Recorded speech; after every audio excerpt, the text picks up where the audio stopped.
जब तक आपका शरीर पलफुत ना हो, कंपायमान ना हो जाए, जब तक एक अलग से तरंग आपके शरीर के अंदर उत्पन्न ना हो, तब तक भगवान से मिलन नहीं हो सकता। इसलिए वो तरंग कहाँ से पैदा होती है?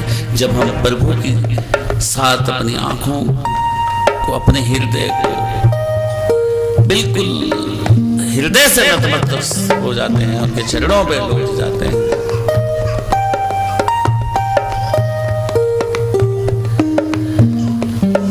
अभी आपको बताया ना, साईं सपन में भी अगर दर्शन की कह दे, साईं अगर कह दे कि मैं सपन में भी तुम्हारे घर भोजन पे आऊंगा, अगर सपन में भी ये कह दे तो कैसे वादा पूरा करते हैं।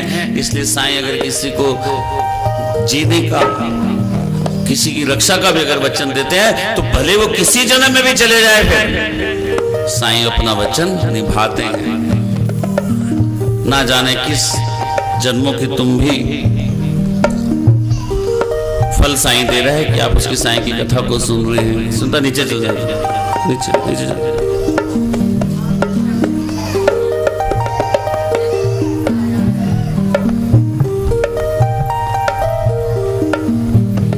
इसलिए साईं की कथा का श्रवण करना, साईं की कथा का चिंतन करना, साईं की कथा का मनन करना, साईं की कथा को अपने आचरण में लाना। माइक दे दो इनको, जरा माइक दे दो पीछे।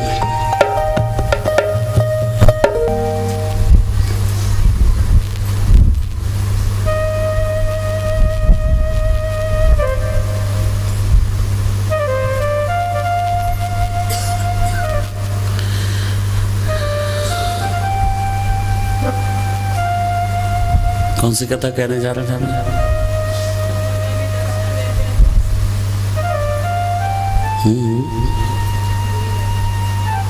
वो तो दे दिए। हाँ, रक्षा कवच। सपन में जो कहा था वो कर दिया है मानपंथ के साथ पूरा, और पहुंच गए खाने पे, भोजन पे। लेकिन जिसको रक्षा का वचन देते हैं वो भले फिर किसी जन्म में चले जाए, किसी भी योनि में चले जाए। ऐसी एक कहानी सर्प और मेंढक की है।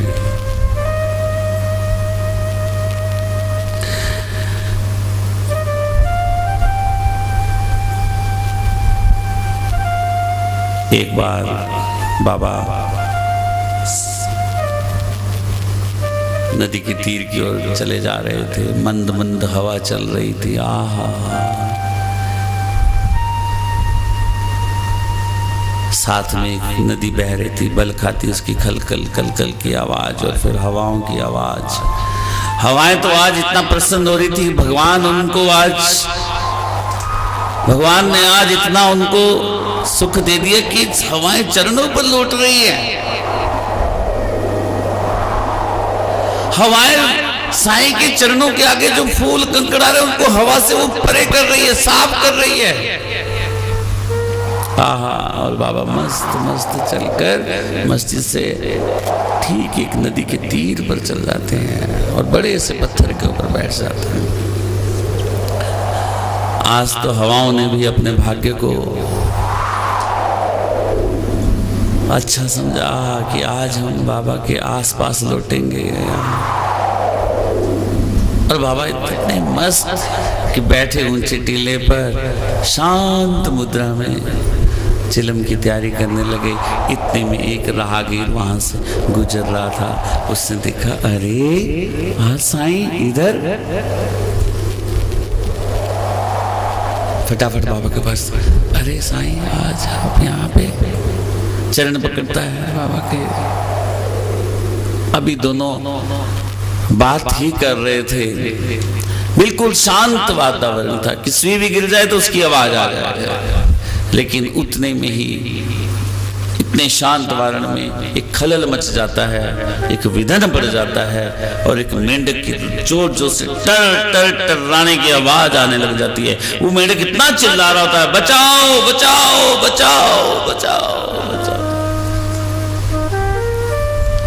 जैसे एक मेंढक चिल्लाता है, बचाओ बचाओ बचाओ बचाओ, साईं कहते अब चिल्लाने का क्या फायदा, अब क्यों चिल्ला रहा है? लेकिन उस राहगीर की समझ में नहीं कुछ आ रहा था। बाबा ये मेंढक क्यों चिल्ला रहा है? बाबा पुनः बोलते हैं, अरे अब क्यों चिल्ला रहा है? अब चिल्लाने से क्या फायदा?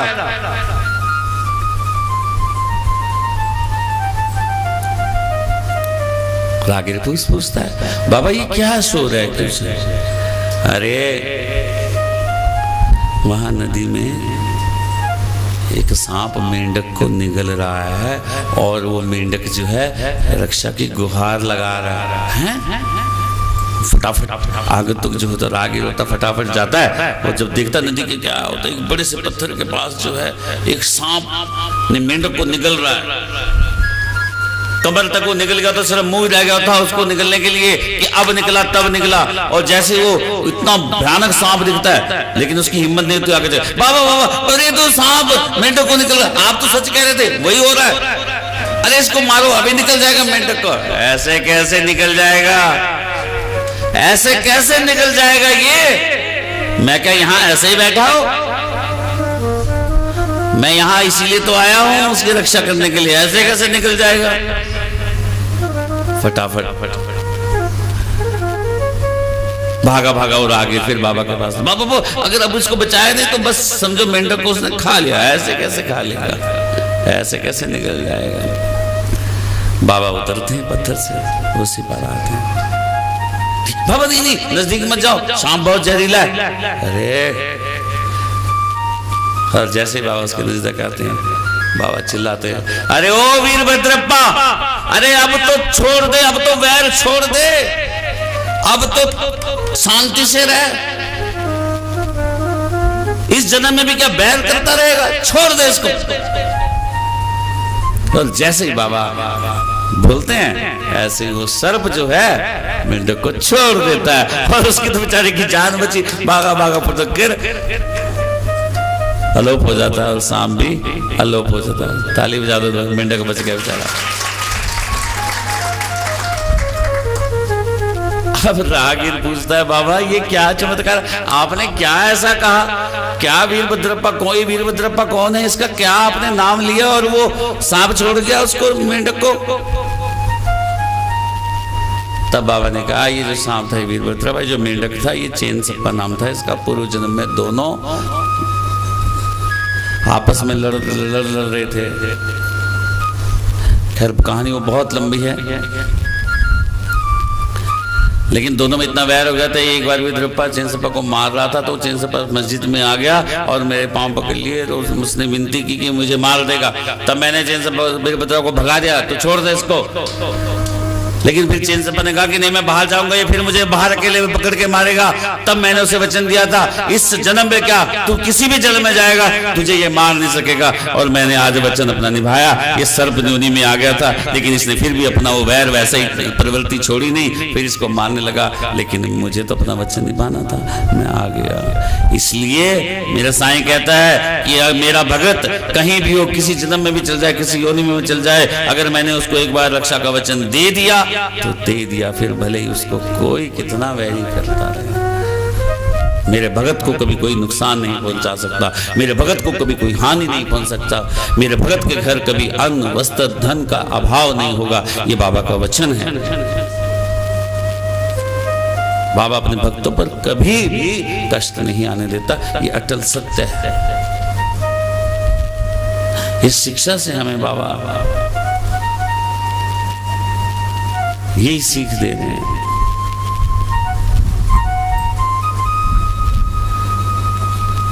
लेकिन वीरभद्रप्पा की प्रवृत्ति ऐसी थी कि फिर भी उसको ऐसी योनि मिलती रही, फिर भी दूसरी योनि में आके भी वैर करता रहा। लेकिन भगवान ने जब वचन दे दिया रक्षा का तो छुड़ा लिया उसको।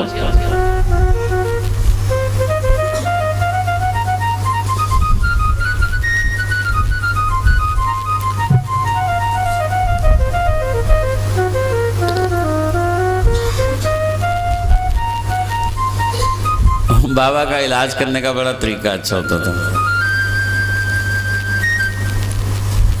एक बार डॉक्टर पंत पितले उसके पांव पे इतना बड़ा नासूर हो गया कि ठीक ही ना हो। बहुत इलाज कराया, ठीक नहीं हुआ। तब तो उसे लगा कि बस अब मैं गया, आज गया कल गया, अब तो मेरा जीना बचना मुश्किल है। तो दूसरे जो भगत थे उन्होंने जाके बाबा को बताया कि ऐसे ऐसे आजकल पिछले घर पे बैठा है और उसका तो बहुत बुरा हाल है। अच्छा, अरे उसे यही लाओ मंजे पे उठा। बाबा आ नहीं सकता, चल। अरे मंजे समेत ही लिया उठा के। तब अन्य भक्तों ने पितले को सीधा खाट सहित ही उठा के ले आए। बाबा ने कहा ये पैर पे क्या बांध रखा है? बाबा पट्टी। अरे वो खोल इसको। पट्टी बांध रखी है, खोलते हैं। चल बैठ, वहां पे बैठ जाए। बाबा बाबा क्या दवाई लगाओगे? मैं क्यों लगाऊंगा दवाई? दवाई तो किसी लगेगी। अभी एक कौआ आएगा, चोंच मारेगा, बस ठीक हो जाएगा। बाबा कौआ चोंच मारेगा? हाँ बोलो ना। कौआ आएगा, चोंच मारेगा, ठीक हो जाएगा। अच्छा अच्छा उसका ध्यान अब कहाँ होता है? मस्जिद के ऊपर। कौआ देखेगा। इतने में जो अब्दुल होता है सफाई करने वाला, तो ध्यान उसका कहाँ होता है? पितले का। उसका तो ऊपर होता है, कौआ आएगा। उधर अब्दुल बेचारा सफाई कर रहा होता है, जो दीवे दीवे साफ कर रहा होता, क्योंकि उसने पैर लंबा करके रखा हुआ था। उसको बेचारे को अब्दुल को दिखा दिया और उसने उसी नासूर पे उस अपना पांव रख दिया और जोर से वो दब गया और चिल्लाया जो रे बाबा। जैसे वो फोड़ा नासूर फूट गया और उसके अंदर 7 कीड़े बाहर निकल के आ गए, बड़े लंबे लंबे। और वो तो जोर से चिल्ला रहा था, हाय बाबा मार दिया। ओए मर गया। थोड़ी देर में शांत हो गया। बाबा कहते हैं और वक्त कहते बाबा जी उसको तो बहुत ठीक होने की वजह उसको तो हो गया। अरे नहीं ठीक हो जाएगा। तो थोड़ी देर बाद ही बाबा कहते देख, अब वो गुनगुनाने लग गया अपने आप। क्या गुनगुना रहा था फिर वो?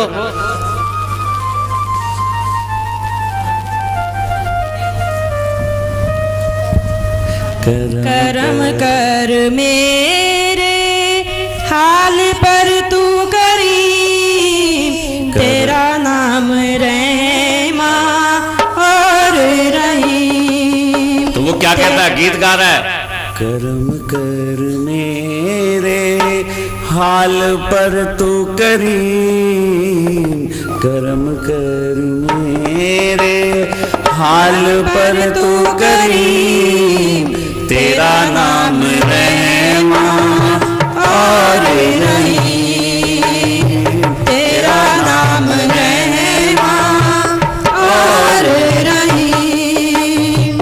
करम कर मेरे हाल पर तू करीम, करम कर मेरे हाल पर तू करीम, तेरा नाम रहमा और रहीम, तेरा नाम रहमा और रहीम। तेरा नाम रहमा और रहीम, तेरा नाम रहमा और रहीम। करम कर मेरे हाल पर तू करीम, तेरा नाम रहमा और रहीम, तेरा नाम रहमा और रहीम। तू ही दोनों आलम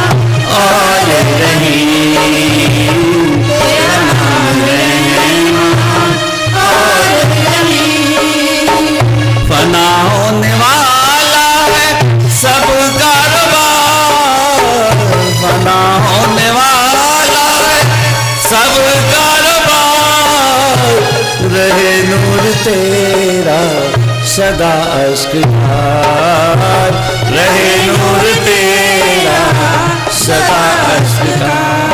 तू आशिक का हरदम मददगार है, तू आशिक का हरदम मददगार है। फना होने वाला सब कारोबार, फना होने वाला सब कारोबार। रहे नूर तेरा सदा अस्कदार, रहे नूर तेरा सदा अस्कदार। तू आशिक का हरदम मददगार है, तू आशिक का हरदम मददगार है।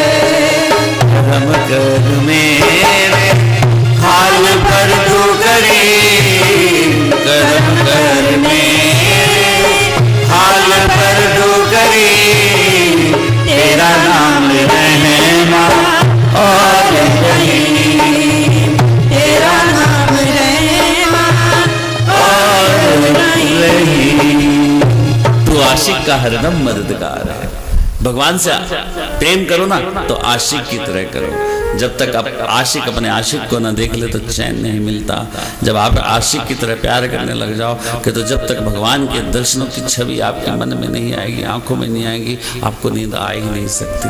और जब हर वेले आपका प्रभु का चिंतन आपके मन में बन जाएगा, ध्यान आपका उस ओर लग जाएगा, तो आपका हरदम वो मददगार रहेगा। क्योंकि आशिक हमेशा आशिक की मदद करता है, भले अपनी जान उसकी चली जाए वो पीछे नहीं होता। इसलिए साईं से आशिक की तरह प्यार करो, फिर वो तुम्हें भी आशिक की तरह प्यार करेगा। बाबा ने कहा देखो अब कैसा गुनगुना रहा है। उसकी पीड़ा शांत हो गई, कीड़े थे निकल गए। और इतनी देर में पितले पर पूछता बाबा बाबा कौवा कब आएगा? अरे ये कौवा ही तो था। देखो कौवा ही तो था। अपने भगत को किस प्रकार सहायता पहुंचाते हैं। देखो क्या मीठी बात में बाबा ने उसको लगाया, कौवा आएगा चोंच मारेगा, और ध्यान उसका विपरीत स्थिति की ओर कर दिया और अब्दुल का पैर डलवा दिया उस पर। अगर उसका ध्यान ऊपर ना करवाते तो अपने पैर की तरफ भी ध्यान रखता ना। बाबा ने उसका ध्यान,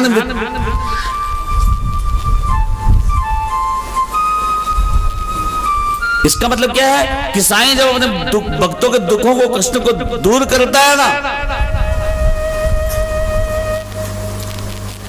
तो उसका चित्त जो है वो दूसरी ओर लगा जाता है। उसको दुख का मालूम ही नहीं पड़ता कि कब उसका दुख खत्म हो गया है।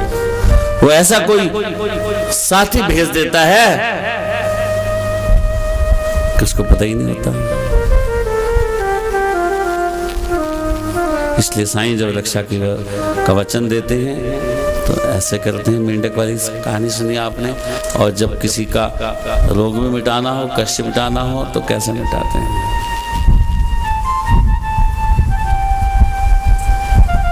इंसान की तो मुक्ति की बाबा ने अपने मानव चोला में भक्तों को सुख दिया, लेकिन वो प्राणी जो मूक, जो बोल नहीं सकता था कि मुझे क्या दुख है, जो मूक प्राणी अपनी रक्षा कर चाहता था, अपनी मुक्ति चाहता था, मूक प्राणी को भी किस प्रकार बाबा ने मुक्ति दी, इसका कथा बाघ की कथा में मिलती है, जो साईं चरित्र में हिमांशु पंत ने समावेश किया। जबकि छोटी सी कथा, इस बात को लिखना नहीं है, लेकिन उसको समझो, उसको दूसरा पहलू समझो उसको, कि हर प्राणी से बाबा प्यार करते थे। एक बार एक जो सर्कस वाले होते हैं, जगह जगह सर्कस दिखाकर बेचारे अपने पेट पालते हैं, कोई बंदरों को, कोई किसी को, कोई किसी को।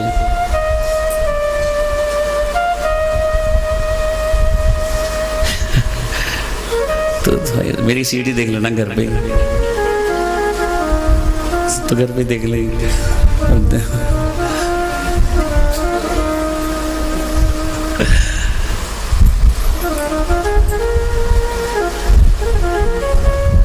ये कृपा है प्रभु की कि बच्चों के साथ भी कोई कथा सुनने का मन रख रहा है,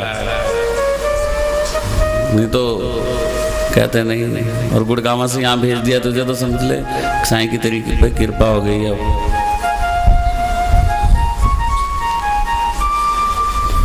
10 दिन बाद भी तो आ सकती थी, 2 दिन बाद आगे जल्दी।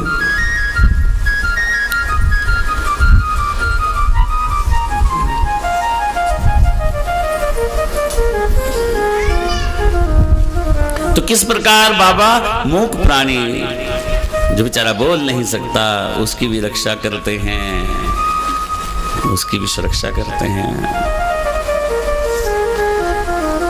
बाघ एक शेर जो बेचारा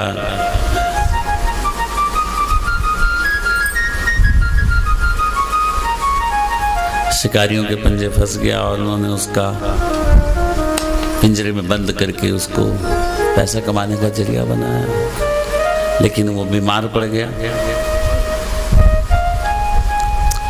शेर का मुख पिंजरे की तरफ था, तो जब वो शिरडी गांव में लेके आए लोगों ने, उन्होंने सुना, क्योंकि रोग उसका इतना भयानक हो चुका था कि कोई दवाई से ठीक नहीं होता। किसने कहा भाई अरे साईं है वहाँ ले जाओगे तो शायद कुछ हो जाएगा। होता है होगा ऐसे साईं में। एक गांव की महिलाएं हमारी भैंस दूध देती, भाई मैं क्या करूं, विभूति ले जा तो पिला दियो भाई इसको पानी में भाई। पर वो सच्ची बात अगले दिन की ठीक अब दूध बढ़ गया। मैं कहा ठीक है, फिर साईं को भी पिलाती रही हो तब तो फायदा है।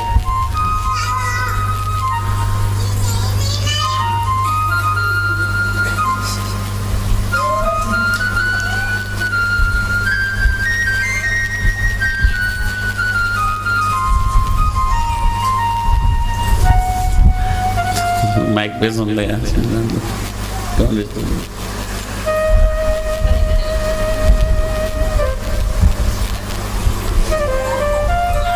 तो जैसे ही बाघ को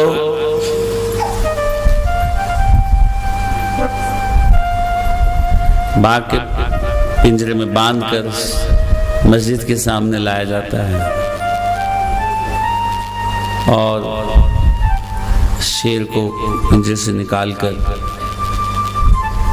जैसे बाहर निकालते हैं, बेचारा बहुत घायल है, बड़ी मुश्किल से वो पौड़ी चढ़ता है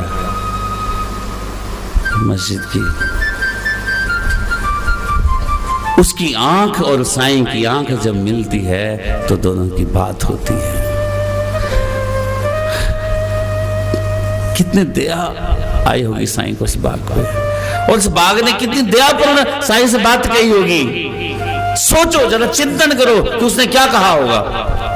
साईं चित्र में भले ही ना लिखा हो, लेकिन वो बाघ देख रहा है साईं को और साईं बाघ को देख रहे हैं। बाघ ने जोर से पूंछ हिला के पटक के नीचे मारी 3 बार और अपनी आंखों से एक दयापूर्ण भाव से उसने बाबा की ओर देखा कि मुझ पर दया करो। तो शायद क्या कह रहा होगा कि मुझे मुक्ति दे लो, अब मैं पिंजरे में नहीं रह सकता, अब मैं ये शरीर का बोझ नहीं ढो सकता। यही कहा होगा। जो शिकारी उसको मार मार के पिंजरे में बंद करते हैं और सिर्फ जिंदा रहने के लिए उसको सिर्फ खाना देते हैं, मन मर्जी का उसको नहीं। जो शेर जंगल में अपने आप को राजा कहता, उसको तुमने बंद कर दिया। क्या कहता होगा वो साईं से कि मुझे मुक्ति कर दो, इस बंधन से मुझे आजाद कर दो। यही कहा होगा। ये तो नहीं कहा होगा कि साईं मुझे ठीक कर दे, मैं दोबारा इनको पैसे कमा के दूं। क्योंकि जो पिंजरे में रहेगा, चाहे वो प्राणी है, चाहे वो जानवर है, चाहे वो मानव है, कोई भी पिंजरे में रहना बर्दाश्त नहीं करेगा। तो उसने भी दयापूर्ण भाव से बाबा को कहा होगा। आंखों जैसे दोनों की आंखें मिली, वैसे उसने जोर से 3 बार पूंछ मारी और वहीं आंख मूंद ली। बोलो साईनाथ। जो दरवेशी थे वो तो बहुत रोए कि हम तो ठीक करने के लिए लाए थे, लेकिन इसके तो प्राण थे। लेकिन बाद में बाबा ने भी उनकी मति को फेर दिया, फिर उनका भी चिंतन ठीक कर दिया कि इसकी बेचारे क्या इतना ही हमारे साथ लिखा था, इसने जब तक हमारे साथ रहा अच्छा धन कमा के हमें दिया, चलो इसकी मुक्ति हो गई। लेकिन बाबा ने बाघ की मुक्ति कर दी कि ठीक है, किसी कर्मवश मुझे ये श्रोवणी में आना पड़ा, लेकिन कितना धन्य था वो बाघ कि उसका अंतिम क्षण, उसका अंतिम श्वास साईं के चरणों में पड़ा, साईं के चरणों में। कितना भाग्यशाली था वो बाघ, जो संत के चरणों में जिसकी मौत हो, भगवान के चरणों में जिसकी मौत हो, भगवान की आंखों से आंखें मिलकर जिसकी मौत हो। इसलिए साईं से कहो कि हे मेरे साईं, हम पर भी दया का भाव रखो, हमें इस जीवन के कष्ट, इसके चक्कर से, जन्म मृत्यु के चक्कर में जो हम फंस गए, इनसे हमें छुटकारा दे दो।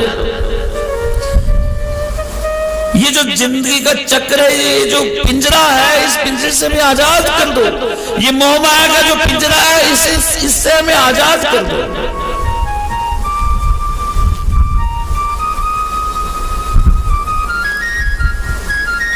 इसलिए साईं ने मूक प्राणी की भी बात को सुना, मूक प्राणी की पर भी दया का भाव रखा।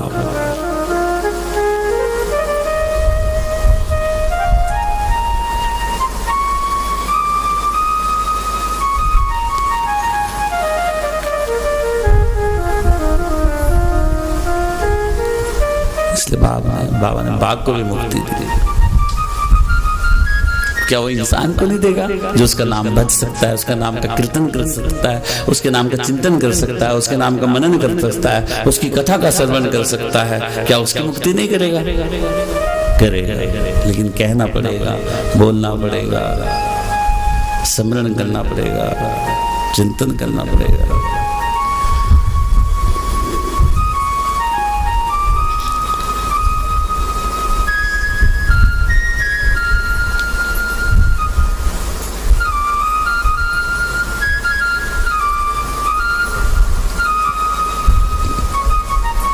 बाबा की लीला को कोई अथा नहीं, समुद्र है, जितना गोते मारोगे उतना, कभी खत्म नहीं हो सकती कथाएं।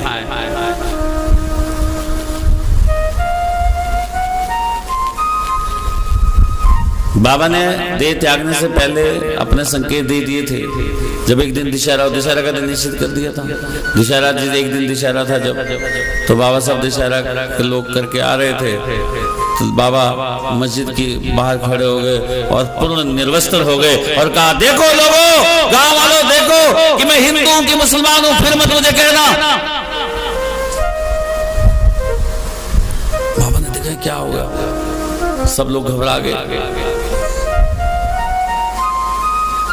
किस तरीके से बाबा को कपड़ा लपेटा गया, क्रोध शांत किया गया, सबको डर लगने लगे आज चावड़ी समारोह निकलेगा कि नहीं निकलेगा। बाबा ने कहा, मैं जा रहा हूं, देखो मैं हिंदू हूं कि मुसलमान, दशहरा का दिन संकेत है कि यही मेरा छोड़ने का दिन है। 1918 से पहले भी बाबा ने एक बार 1886 में देह को त्यागने का त्याग किया था और महलसपति को कहा था कि मैं प्राण त्याग के जा रहा हूं, 3 दिन तक मेरे शरीर की रक्षा करें, और वापस नहीं आया तो यही समाधि बना देना और झंडे फहरा देना ऊपर। 3 दिन तक महलसपति अपने हाथों में बाबा को लेके बैठे रहे, सिर सहलाते रहे, किसी को हाथ तक नहीं लगाने दिया, और आखिर तीसरे दिन रात को बाबा के प्राण वापस आ गए।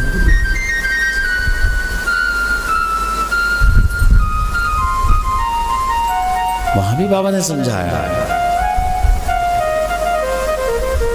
इतना बड़ा चमत्कार दिखाया लोगों को, स्वरूप बताने की कोशिश करी कि अब भी कोई जो छूट गया वो समझ लो, लेकिन फिर भी जो अभाग्य थे वो बाबा के दर्शन अंतिम क्षण तक भी नहीं कर सके। इतना सब कुछ होते हुए भी अंतिम क्षणों तक वो बाबा के दर्शन को नहीं जा सके।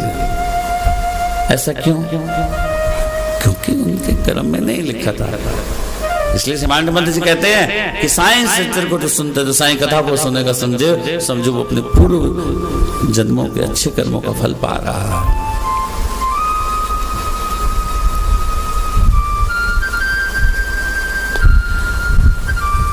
ओम साईं नमो नमः, शिरडी साईं नमो नमः। ओम साईं नमो नमः, शिरडी साईं नमो नमः।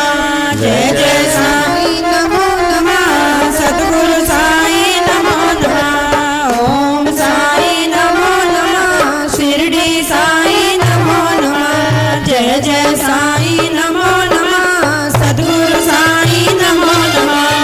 ओम साईं नमो नमः, शिरडी साईं नमो नमः। जय जय साईं नमो नमः, सद्गुरु साईं नमो नमः। ओम साईं नमो नमः, शिरडी साईं नमो नमः। जय जय साईं नमो नमः, सद्गुरु साईं नमो नमः। जय जय साईं नमो नमः, सद्गुरु साईं नमो नमः।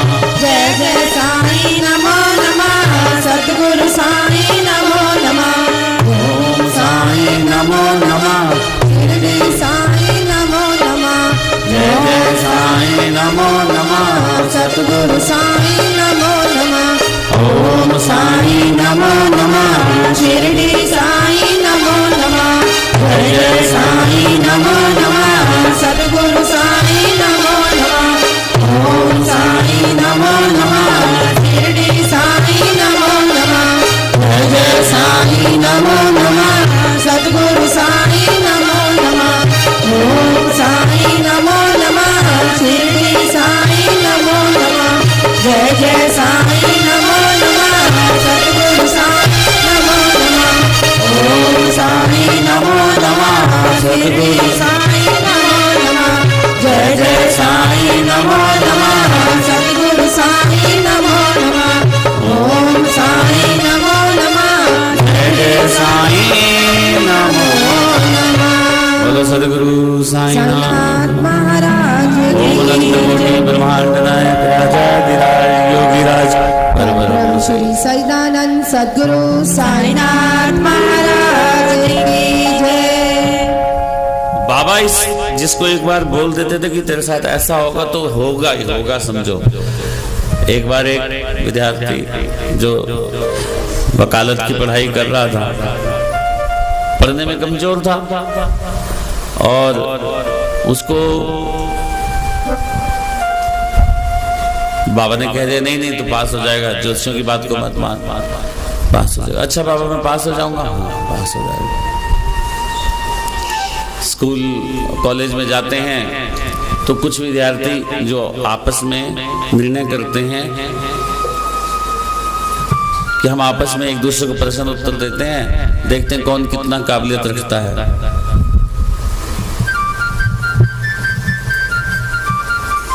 सबके अच्छे नंबर आते हैं लेकिन उसके बहुत कम नंबर आते हैं। पास से भी इतने कम कि पास होने की मुश्किल, 100 में से 10 समझ लो। उसके मित्र हंसते हैं तू तो भाई फेल हो गया, वो भी डरता है। लेकिन उसको बात बाबा की आती है कि बाबा ने कहा था कि तो जरूर पास हो जाएगा। नहीं नहीं मैं फेल नहीं हो सकता, बाबा ने मुझे कहा पास हो जाएगा, इसलिए मैं पढ़ूंगा और मैं पास होकर दिखाऊंगा। कुछ नहीं कहते हैं जब परीक्षा हुई तो वो पास हो गया। बोलो साईनाथ। सब विद्यार्थी उसके हैरान हो गए कि हमने वही प्रश्न को आपस में पहले हल करके देखा था, उसमें इसके कुछ नंबर नहीं आए, तो वही प्रश्न कुछ पेपर में भी आए हैं, तो ये पास कैसे हो गया? उसको पूछा क्या हुआ, पता नहीं, बस मैं तो साईं पे विश्वास रखा था। क्योंकि साईं पे अगर आप विश्वास रखोगे, आप मंद बुद्धि भी होगे तो बाबा आपकी बुद्धि को तेज कर देगा, आप निर्धन भी होगे तो बाबा आपको धनवान बना देगा, आप रोगी भी हो जाएंगे तो बाबा आपको निरोगी बना देगा, आप असहाय भी हो जाएंगे तो बाबा आपको सहायता भेज देगा। ऐसे मेरे साईं का है। इसलिए साईं पे जो विश्वास करता है वो कभी डगमगाता नहीं, कभी गिरता नहीं। मिलेगा दीक्षा पाते।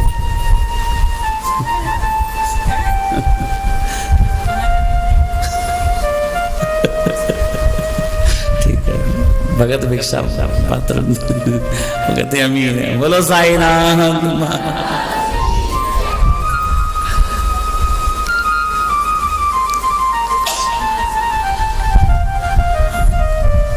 ऐसे मांगने की जरूरत है। साईं अपने भक्तों को घर बैठ के सता पहुंचाता है, और मुझे तो वाकई घर बैठ के मुझे कोई चिंता करने की ना आज की ना कल की। और भगवान और आपके आशीर्वाद चाह तो कल भी नहीं होगी कैसे? सारे काम तो कर रहे हैं।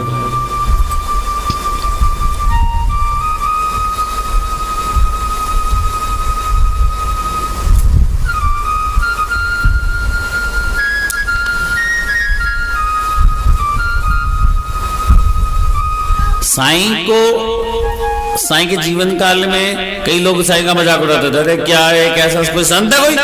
अरे जिसके पास जाओ तो पैसे मांगते, लाओ मेरे पैसे, लाओ मेरी दक्षिणा। कोई संत को अच्छा लगता है पैसे मांगना? ये मांगता है, लाओ मेरी दक्षिणा लाओ। अब किसी के पास नहीं हो तो।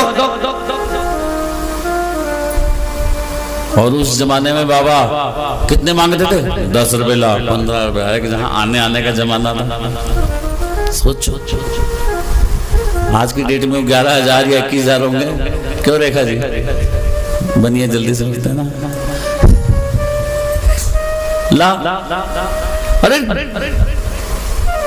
इतना कर देते थे बाबा। नहीं तो जाओ धार मांग के ला, पर मुझे दे दे पैसे, मेरे पैसे मुझे दे दे।